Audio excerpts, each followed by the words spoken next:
Você tem dificuldade de ler a Bíblia? Rapaz, muita gente tem dificuldade de ler a Bíblia. Vamos tentar abordar isso hoje. Aqui é o professor Eduardo e você está comigo no Papo de Teologia.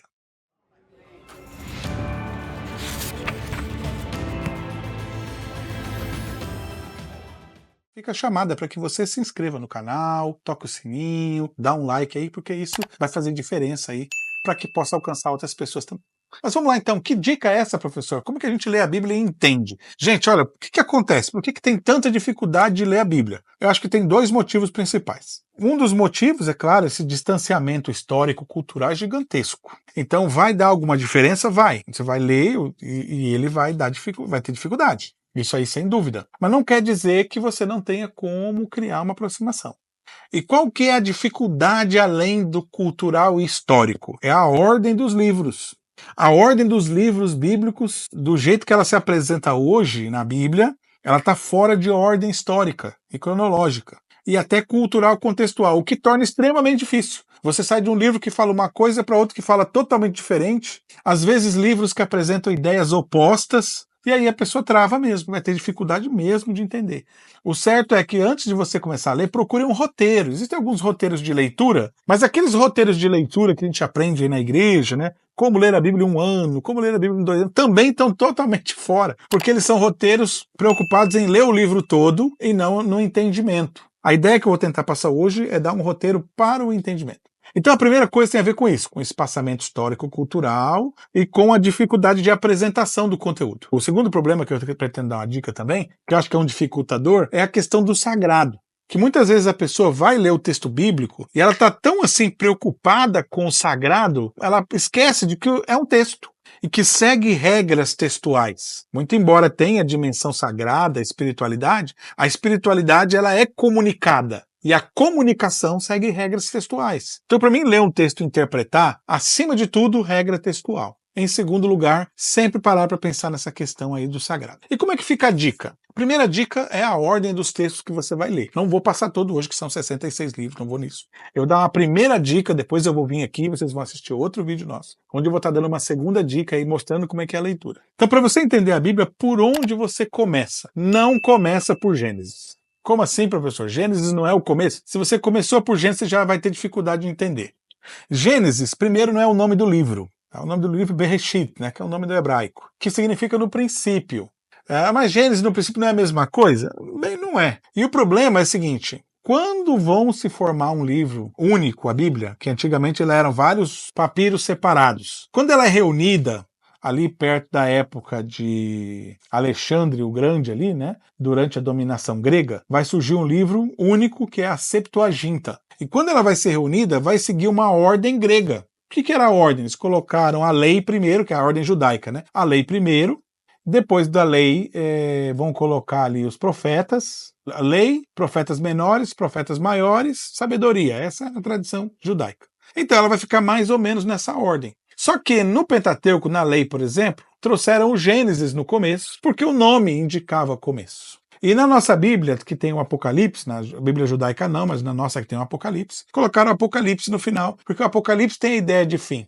E com isso deram à Bíblia uma formatação que altera o sentido. Gente, formatação altera o sentido. Se você troca as palavras de uma frase, você altera o sentido. Quando você abre a Bíblia com um livro que fala do começo e coloca um livro que fala do fim, a Bíblia passa a ter uma ideia mítica, como se fosse uma teogonia, uma cosmogonia, uma história do universo. Não é isso não é a Bíblia. Quais seriam os primeiros livros da Bíblia? Professor, se você fosse organizar os textos bíblicos, por onde você começaria? Eu começaria pelo livro de Amós. Como assim, professor, pelo livro de Amós? Os profetas do pré-exílio representam narrativas das mais antigas da tradição judaica. Existem tradições mais antigas? Existem. Tradição de Moisés, tradição de Abraão. Mas essas tradições, a cultura de escrita delas é bem posterior à escrita desses profetas. Pode ser que tenha sido escrito até numa época próxima,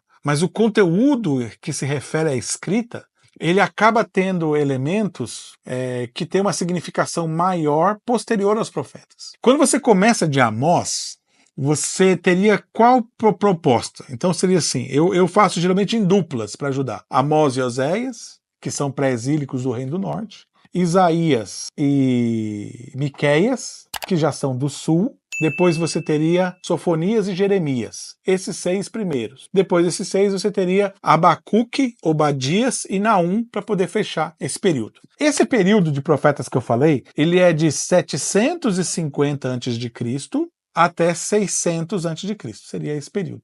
Só que qual que é a vantagem dessa ordem que eu citei? Nessa ordem, eles estão mais ou menos próximos uns dos outros. Então, quando você lê esses livros, você vai perceber que eles têm o mesmo contexto, os mesmos problemas, uma visão teológica muito parecida. Isso vai ajudar você a compreender. Se você pegar esse bloco para ler primeiro, você vai entender que eles são muito parecidos um com o outro e um vai ajudar a explicar o outro. E é assim que deveria ser lido a Bíblia, por aproximação de escrita e aproximação cultural. Isso vai ajudar você a entender melhor o texto, porque você vai perceber que vai haver grande intertextualidade entre esses textos por causa do período. Então, nesse período, eles estão dialogando entre si, eles fazem referência um ao outro, estão citando um ao outro. E com isso, então, você consegue ter uma compreensão muito melhor do texto. Agora, se você pegar o texto na ordem, aí você vai ver que primeiro vem um profeta do começo, depois pula para um profeta lá do final, depois pula para outro que tem gente que acha que nem é profeta, que é o caso de Daniel. Então tem um monte de situações complicadas aí para você fazer essa interpretação. Então a dica é, primeira coisa, começa ali nos profetas. Amós, olha lá, Amós, Oséias. Outro detalhe que tem dessas duplas que eu coloquei, que essas duplas são da elite e do campo. Amós, do campo, Oséias, da elite. Isaías, da elite, Miqueias, do campo. É sempre um do campo, um da elite, um do campo, um da elite. Aí você tem Jeremias, da elite, e Sofonias, do campo. Sempre um do campo, um da elite, um do campo, um da elite, um do campo, um da elite. Aí com os 3 últimos, aí você tem, já não são tão expressivos como esses primeiros. Mais difíceis de situar se é do campo ou se é da elite, mas Abacuque se parece muito mais com o da elite, enquanto Obadias se parece muito mais, e Naum se parece muito mais com o campo.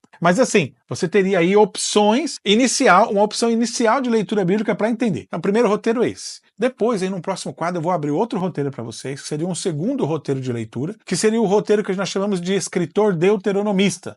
Que aí é uma outra coisa que eu vou explicar depois, que são os textos aí do período do exílio, um pouquinho antes do exílio a todo o exílio. Esses que eu passei para vocês são os pensadores que encarnam o momento histórico-cultural de Israel do período pré-exílico. No próximo momento, então, nós teríamos os escritores do período exílico, que aí vão ser os escritos considerados históricos, mas que são os profetas anteriores, alguns textos do Pentateuco e alguns profetas de dentro do exílio, que seria esse segundo período. E por fim, então, os textos do retorno do exílio, que você teria então alguns profetas, alguns textos históricos e a maioria dos textos dos escritos, que seriam aí os textos poéticos e mais. Então pegou a dica. Agora, e para a questão do sagrado, professor, como é que eu faço? A questão do sagrado funciona assim. Primeiro de tudo, use a metodologia de escrita. Como é que eu interpreto? Interpreto usando regra de gramática básica. Vou ler uma frase? Então você tem sujeito, verbo, predicado, é isso aí, ó. E é ali que você tem que interpretar assim, basicamente. A questão do sagrado vai ser uma questão teológica. Então, assim, não precisa ter medo a princípio dessa leitura. Porque mesmo os autores da Bíblia, desses primeiro grupo, por exemplo, eles não têm um livro de teologia. Nem tem teologia. A teologia deles é uma experiência deles com Deus. Então você não tem uma regra teológica, não sei como é que eu vou ler e interpretar. O que você tem que entender é que quando você fazer essa leitura que eu estou demonstrando, você vai ter um conhecimento cultural e um conhecimento discursivo. Quais eram os principais discursos dessa época? O principal discurso que esses primeiros profetas têm é o conflito entre a elite e o povo. E todo o texto deles vai girar em redor disso. Nesse conflito entre a elite e o povo, aparece Deus. Para os profetas, Deus está do lado do povo. E para a elite, Deus está do lado da elite. Então os conceitos vão se desenvolver a partir dessa compreensão contextual, que já vai ajudar você um montão. Beleza? Então, gente, fico por aqui com essa primeira dica de leitura e desejo a você ótima leitura. E comenta conosco aqui, professor, eu tô lendo, tô entendendo, achei bem legal aqui essa proposta e logo eu trago para vocês uma segunda proposta para que você possa continuar a leitura e ler a Bíblia e realmente entender. Beleza? Fico por aqui então, nos encontramos aí numa próxima dica dessas. Até mais.